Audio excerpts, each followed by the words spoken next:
Hello, everyone. Charles Watts here. Welcome back to Inside Arsenal. It's Thursday. Hope the day is going well wherever you're watching or listening to this around the world. Plenty to talk about today. Of course, Arsenal in action last night, winning their final Champions League phase game.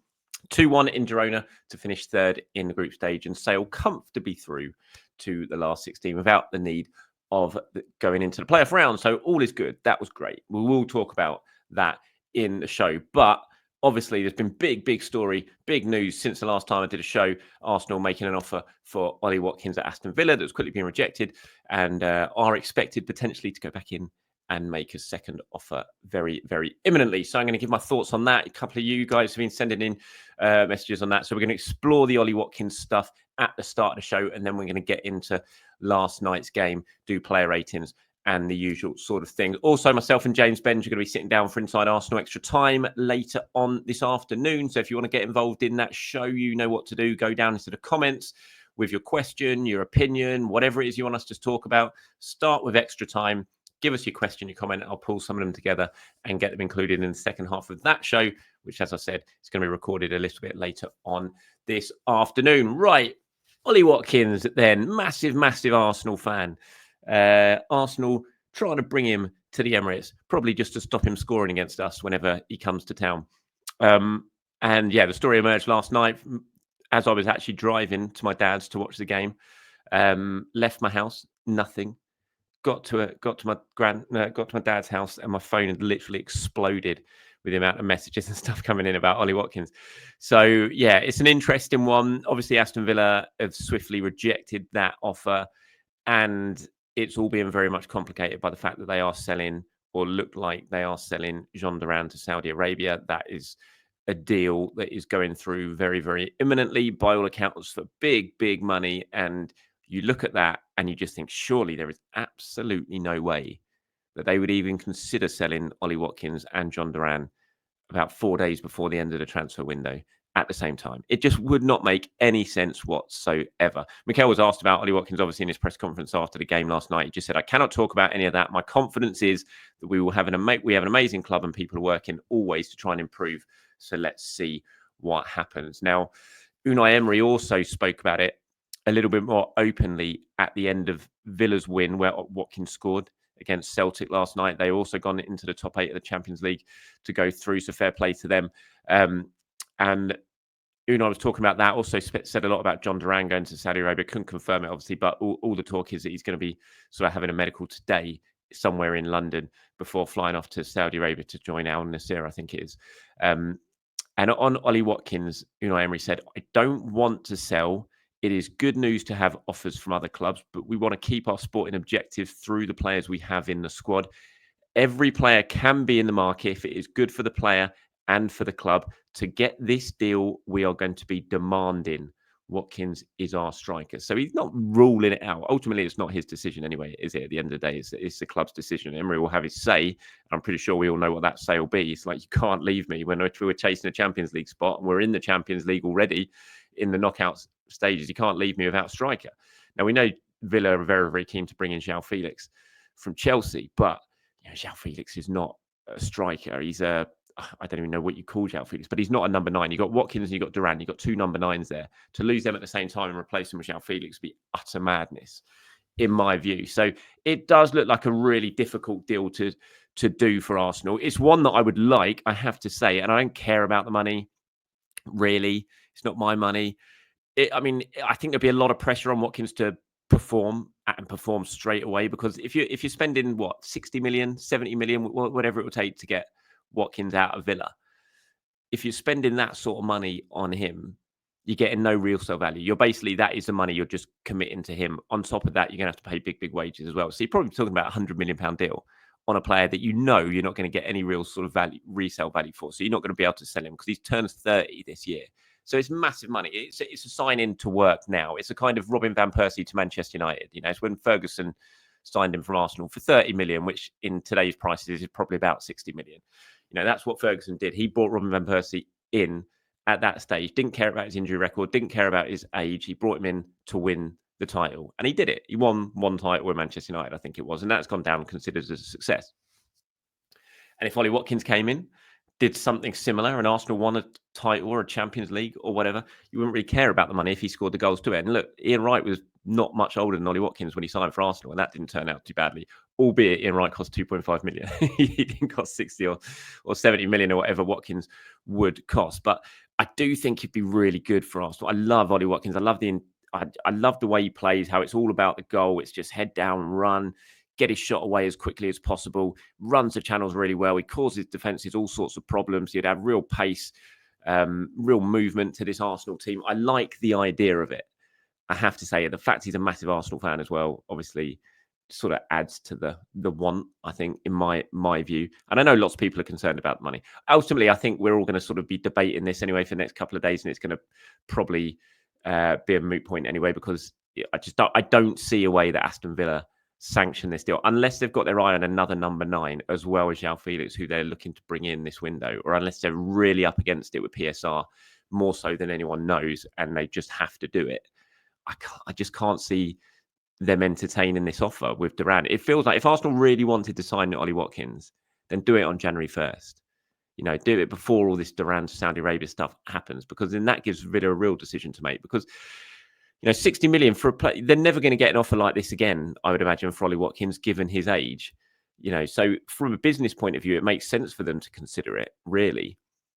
But this is a football club at the end of the day, so it's a little bit different from just saying from a business point of view. But if you'd done this on January 1st, I think that would give them much more to think about, because they had Duran there then. They hadn't set up any sort of deal for him to go to Saudi Arabia. So if Arsenal really wanted Watkins, do it then. You needed him at the start of the window. You needed a striker at the start of the window. Why wait until 4 days before the end of the window to try and do this and to try and get him out of Aston Villa, which is just going to be so incredibly difficult? It's just Arsenal, in my opinion, sitting on their hands again in a transfer window where they needed to really attack and be aggressive because of the situation they're in, because of the players they were missing. Bukayo Saka got injured on December the 21st. They knew at that point they had to sign an attacker, even before Gabriel Jesus picked up his injury in the FA Cup against Manchester United.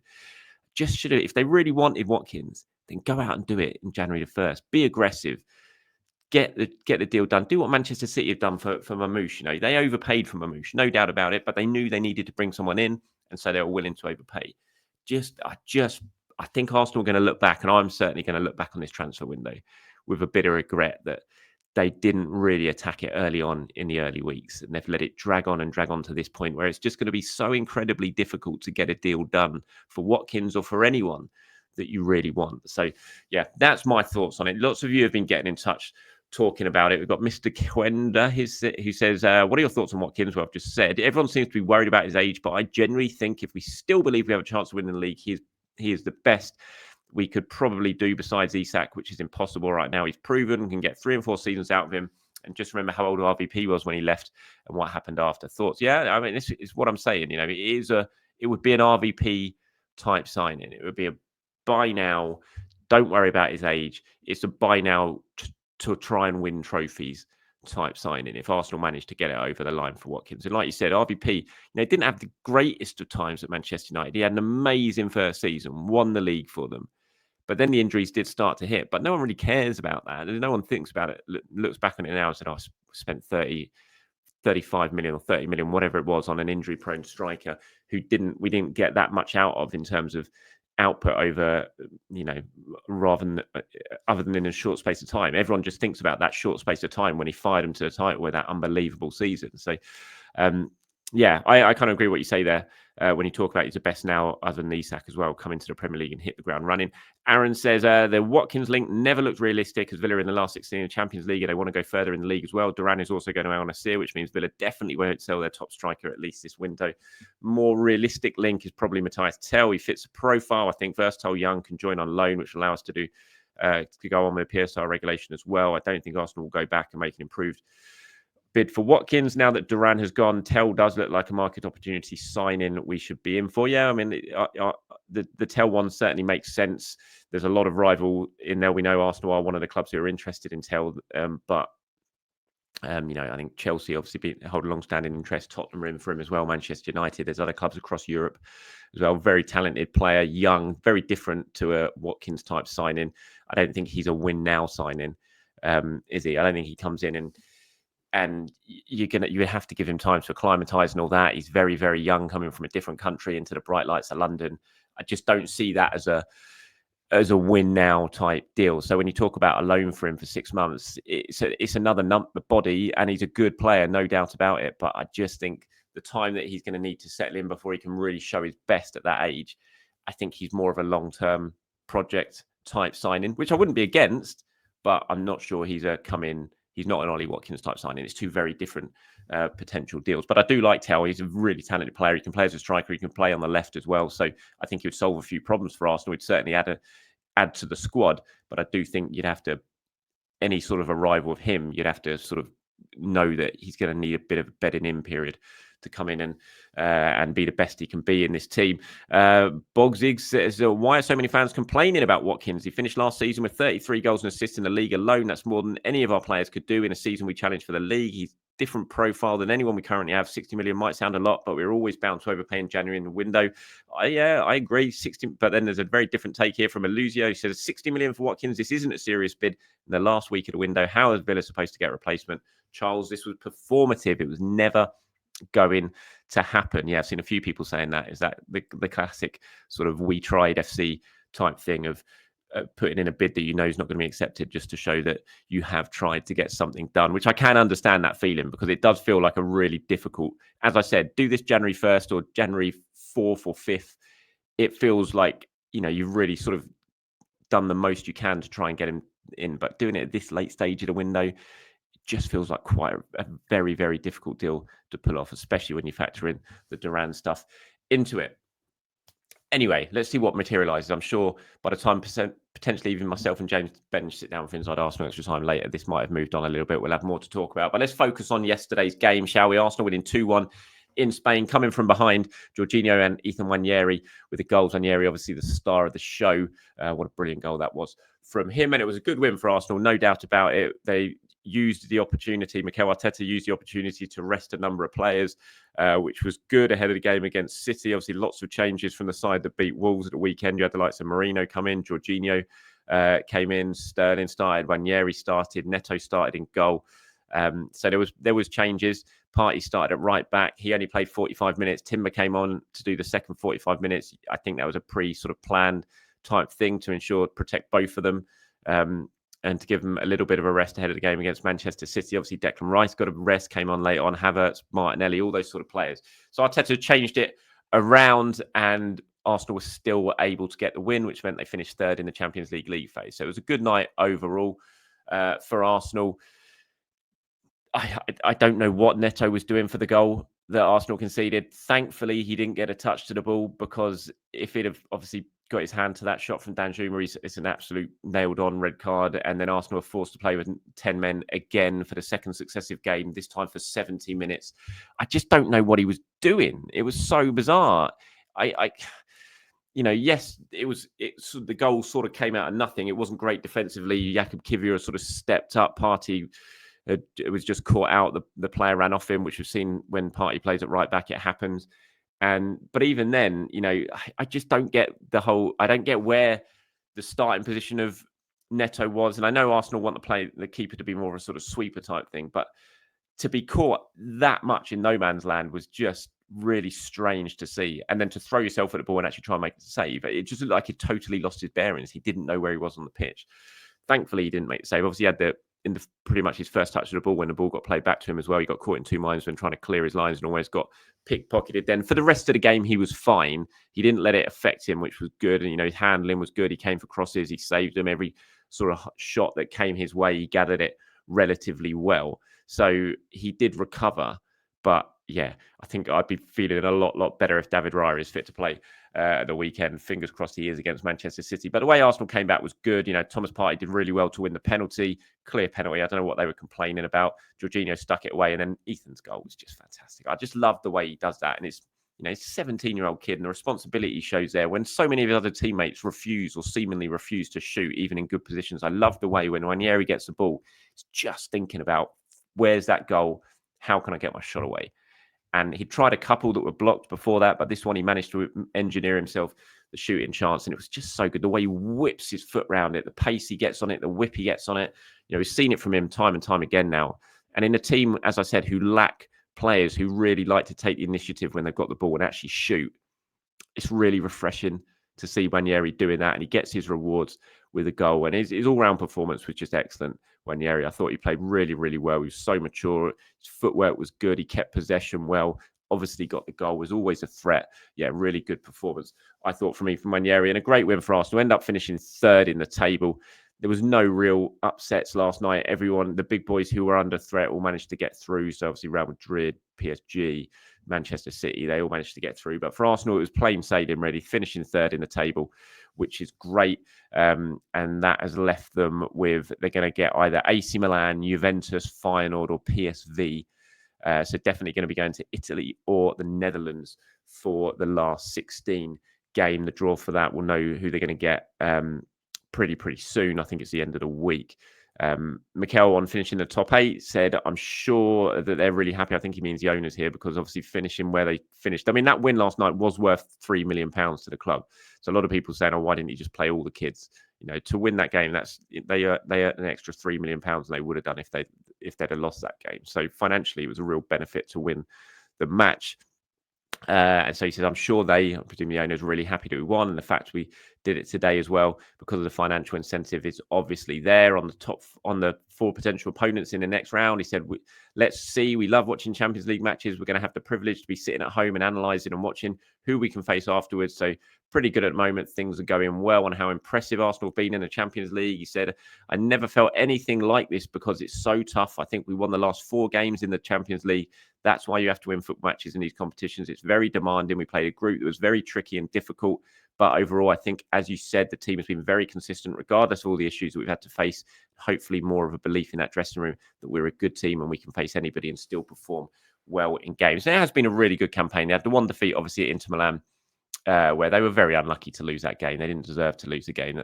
It was a harsh penalty. And obviously they dominated, but they just couldn't put the ball in the net.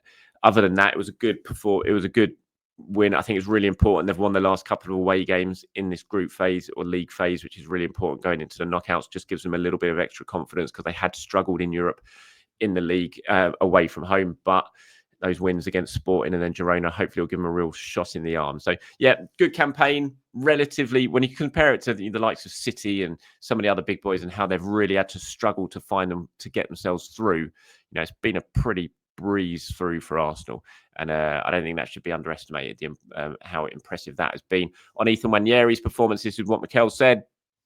That's what we love about him. He's willing to take the initiative and make things happen. He's very aggressive when he's got the ball and so confident, because before that he had another action, a very similar one. He made the right choice. He went for it. He has a capacity to finish from every angle, basically, and it was a very important goal. On his finishing ability, he says it's very natural for him. You can see the way he takes the touches, how he beats people, and then the technique he's got. He's so precise in his finishing, put a lot of times in that situation, and the outcome will be good. I mean, it's his goal, isn't it? It's what he's known for already. He's only 17. He's already known for that goal that he scored last night, cutting in from the right, bending it into the far corner. Did it against Preston. He scored one. He had that chance when he came on, almost scored against Leicester, doing exactly that. Scored again last night. It is just a bit of a trademark already for a 17-year-old kid, and deservedly named player of the match yesterday, I thought. And if you're watching on YouTube, you can see him there proudly with his Champions League player of the match award. 17 years old, and he's already got that. I think he become the second youngest English goal scorer in the Champions League last night. Jude Bellingham, I think, is the only player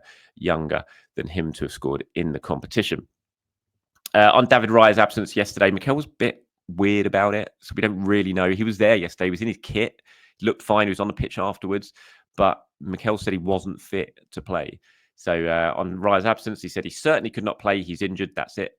On what the injury is, he just said, let's see how it goes. On Neto, and whether he would continue to deputise in Raya's absence, he said yes, that's why he's here, to do that job, and he's done it for 20 odd years of his career. On his performance, he said, I'm very happy, first of all, he played. It's been 7 months since he last played a match, and it's not easy, so very happy that he played and we won the game. And I suppose that does need to be taken account into this sort of early rustiness that was on show, certainly for that first time he got the ball from the past match. It is his first match in 7 months. He has been sitting on the bench just gathering dust almost since he's made the move for Arsenal. And like I said, I did think he improved as the game went on, which wasn't hard because he set himself a very low bar in those first few minutes. But after the goal as well, I just thought he settled down a little bit and his handling was good. don't get me wrong, I'm desperate to see David Raya back. Fingers crossed he will be back for the game against City. Okay, player ratings wise, this is what I went for last night. I gave Neto a 5. I just couldn't really go any higher than that for him with I just thought it was really bizarre what he did for the goal. And like I said, he made the mistake earlier on as well. Looked nervy, but did improve. Gave Partey a 6, Kivior a 6, Gabriel a 7, Calafiori a 7. Calafiori unlucky with that goal that was ruled out. Lovely finish from him as well in the first half. Partey obviously got caught out for the goal, but played his part, won the penalty, drove forward, which was good to win the penalty. Obviously, only played 45 minutes in what you would hope it was very carefully planned by Arteta, because you're going to know that against Manchester City, you need Timber and you need Partey. So give them both 45 minutes, limit their minutes and limits the amount that they could pick up an injury. Gave Jorginho a 7, tucked away the penalty nicely. Odegaard, I thought was bright, gave him a 7. Marino, standard Marino from what we've seen so far this season, nothing spectacular. Just sort of did his job, gave him a 6. I didn't think Sterling played too badly, I have to say. And he wasn't great by any means, but from the standards that we've seen from Raheem Sterling so far this season, the bar is not exactly high. And I didn't think he did too badly compared to those standards. I thought he got on the ball. He was frustrating. He does take an extra touch or two too many times when he's on the ball. He needs to release the ball earlier. I'm absolutely convinced if he could do that, he'd be more of a threat in this Arsenal team. I don't know why he took the penalty. I've never seen a player more blatantly going to miss a penalty than Raheem Sterling last night when he was standing there waiting.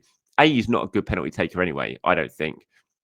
Never fancied Raheem Sterling from the penalty spot when he's been at other clubs. And as soon as I saw him take that ball, I was like, this is an error. Because I know what they were doing. They wanted to give him confidence. It was like the sort of the Kai Havertz against Bournemouth type incident to let Havertz take it and get his confidence up. And they wanted to do that with Sterling yesterday, but it backfired because Havertz is a very good penalty taker. Sterling isn't. And he just looked like he was going to miss. It was a good save, but, he just looked like he was going to miss. And now instead of going off sort of with a confidence boost, he's gone off after what wasn't the worst of performances. He's gone off utterly dejected. And he looked really, really dejected as he left the pitch after that penalty miss. So it was a plan that backfired, giving him that penalty, I have to say, last minute. I gave Trossard a 6. He hit the bar in the second half, sort of ran himself. It was kind of just a lonely job for him playing as that false 9 yesterday for Trossard. Nwaneri gave 8. He was man of the match, undoubtedly man of the match. I thought everything he did very well, and got the winner as well. The subs who came on: Martinelli, Timber, Havertz, Rice, and Lewis Skelly. So when you look at that, you look at who's played, the minutes that they've got. It was a good sort of night for Arsenal in terms of resting and players not having to overly exert themselves ahead of the game against Manchester City. Here's what some of you guys have had to say. McCormick says, Nwaneri looks deadly from 18 to 25 yards. Playing as a right winger or right side in number 8 looks his best position. So when Saka is back, where does he fit in? Could Odegaard be tried in left 8 and Nwaneri right? It's a question for Mikel, I suppose. We'll have to wait and see when Saka does come back. But look, I'm certainly not expecting Saka to be sitting on the bench when he comes back. He's going to come back into the side. Ethan is only 17, we have to remember. But he's going to certainly play lots of minutes even when Saka is back. Kinkin says, commenting the post-Girona game, not only Nwaneri is a role model for academy players, but for the current 11 to shoot more. Yeah, I agree with you. Especially now teams expect our slow, methodical build-up catch them off guard. As I said earlier when I was talking about him, it's good to see someone do that in this Arsenal team because they just don't have enough players who do take responsibility and shoot. Susuk says, I'm satisfied with Arsenal's performance against Girona, considering the lineup. However, I'm a bit disappointed in Arteta and his assistance on playing regular players like Martinelli and Havertz, even in a match of very little significance. Once again, Arteta, I feel, missed a trick by not bringing on youngsters off the bench. What's the point of bringing on Havertz, Martinelli and Timber when we had academy products on the bench? Yeah, I don't really agree with that in this situation because the last 20 minutes, Girona were really pushing. I thought, obviously, had the goal disallowed. And I just thought I'm not sure it was the right situation to chuck on a couple of. I don't even know. I mean, who they have? They have Butler and Deji on the bench. Just trying to see who else was that unused. Salah. Yeah, sorry, Salah Adine was on the bench as well. But as I said, it's worth £3 million. Arsenal winning that game won them £3 million yesterday. So it's not a dead rubber by any means. And Arteta would have been under pressure from the owners to win that game because of the financial incentives on it. So I don't know. It wasn't a game yesterday. It wasn't like the PSV match, for example, last year, where I thought he really missed a trick in not giving any youngsters some game time off the bench. I thought this one was slightly different. There was still stuff on the game, and Arsenal were being pressed back a lot in those last 20 minutes. So I'm not surprised he did what he did, I have to say. Is that Ali says Sterling has to be on the left. If he hits full speed, he would be great. Just needs a goal. I think great is pushing it, I have to say. But I do think he looks better on the left than on the right-hand side. And Raola Jr. says, good game, Charles. Nwaneri should play more on the right. Nwaneri should play on the right versus City. Odegaard needs to put shooting boots on. He lacks confidence in his shot. Maybe get him a sports psychologist. He'll have one, believe me, at the training ground. We need to give Sterling back and pay Chelsea to take him back. That's not going to happen. He's going to be at Arsenal till the end of the season. I'm convinced of it. And that's it from me this morning, everyone. Thank you very much for watching and for listening. We'll be back later on with James Benge to talk all things Arsenal. As I said, you want to get involved in that, get into the comments, start it with extra time and give us your question, your opinion, comment, whatever it is, and we'll pull some of them together and get them included in the show. Until then, have a great day. Speak to you soon. Bye-bye.